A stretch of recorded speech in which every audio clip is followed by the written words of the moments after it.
మన కెరియర్కి సంబంధించిన ఏ డిసిషన్ అయినా, ఏదో మనం ఒక పెళ్ళికి వెళ్తే ఒక బంతి భోజనం అంటారు. సో మనం కూర్చుంటే బజ్జీలు, పునుగులు, పాయసం, రైస్ అన్ని పెడుతూ ఉంటారు. అది మనకు నచ్చిందా లేదా అనవసరం, వాళ్ళు బంతి భోజనంలో పెట్టుకుంటూ వెళ్తారు. లైఫ్ని ఎప్పుడు అలా ట్రీట్ చేసుకోకూడదు. అదే బఫెట్కి వెళ్తే మనకు నచ్చిన ఐటమ్స్ మన ప్లేట్లో మనం పెట్టుకుంటాం. ఎవ్రీథింగ్ మనకు నచ్చింటుంది ఆ ప్లేట్. సో మన కెరీర్ అయినా, మన గోల్ అయినా, మన టార్గెట్ ఏదైనా కూడా మనకు నచ్చినట్టు మన లైఫ్లో ఫిక్స్ అవ్వగలిగితేనే అది జీవితాంతం మనం హ్యాపీగా ఉంటాం. సో మన కెరియర్ని ఎవరి కోసం మనం సాక్రిఫైస్ చేయొద్దు. అది ఏదైనా, అది ఏ ఫీల్డ్ అయినా, మీరు అనుకున్నది మీరు రీచ్ అవ్వాలంటే అది మీ డెసిషన్, మీకు నచ్చింది, మీరు ఫోకస్డ్గా చేసుకుంటూ వెళ్ళాలి. అలాగే నాకు బాగా ఇష్టమైన డైలాగ్ పూరి జగన్నాథ్ గారు రాశారు, బిజినెస్ మ్యాన్ లో ఉంది.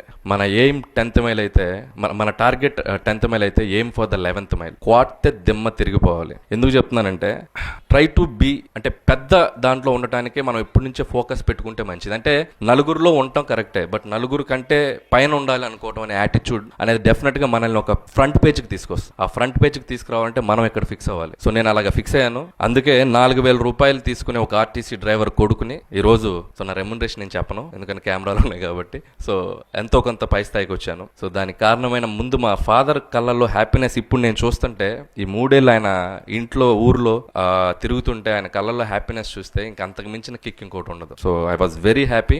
అందుకే సో మీ లైఫ్లో మీరు అనుకున్నది మీరు రీచ్ అవ్వాలి. సో అది మీకు ధైర్యంగా వెళ్ళని చెప్పాలనుకుంటున్నాను. అలాగే మనం వెళ్ళే ప్రాసెస్లో 3 ఉంటాయి. సపోజ్ మనం ఒక టార్గెట్ అనుకున్నాం, దానికి ఆశ, ధైర్యం, మన మీద మనకు నమ్మకం. ఈ ప్రాసెస్లో ఆశ, ధైర్యం అనేవి మనం వెళ్ళే ప్రాసెస్ ఎలా ఉంటాయంటే, వీడికి అంత సీన్ లేదులే అంటారు, అబ్బా వీడికి అంత ఉందా అంటారు, వీడంత పేకలేదులే అంటారు. వీటన్నిటి వల్ల మనకున్న ఆశ, ధైర్యం తగ్గుతూ వస్తుంటాయి. సో ఈ 3వది చూసారా, మన మీద మనకున్న నమ్మకం, సెల్ఫ్ బిలీఫ్. ఇది ఒక్కటి చాలు. మన చుట్టూ ప్రపంచం అంతా వీడు ఏం పేకలేడు అన్న ఈ ఒక్క ఐటమ్తో మనం అందరిని ఒళ్ళు. సో సెల్ఫ్ బిలీఫ్, మన మీద మనకున్న నమ్మకమే మన విక్టరీ. సో అది మాత్రం మీరు వదులుకోవద్దు. సో అదొకటి నేను మీకు చెప్పాలనుకున్నాను. అలాగే జీవితం ప్లస్ నవ్వు ఇంటూ ప్రేమ మైనస్ ద్వేషం ఈజ్ ఈక్వల్ టు సంతోషం. ఇది ఒక్క ఫార్ములా చాలు. లైఫ్ తాలూకు ఈ యాటిట్యూడ్ మీ టార్గెట్కి పెట్టుకుని వెళ్ళండి. సో పాజిటివ్గా ముందుకెళ్ళండి. So I wish you all the best.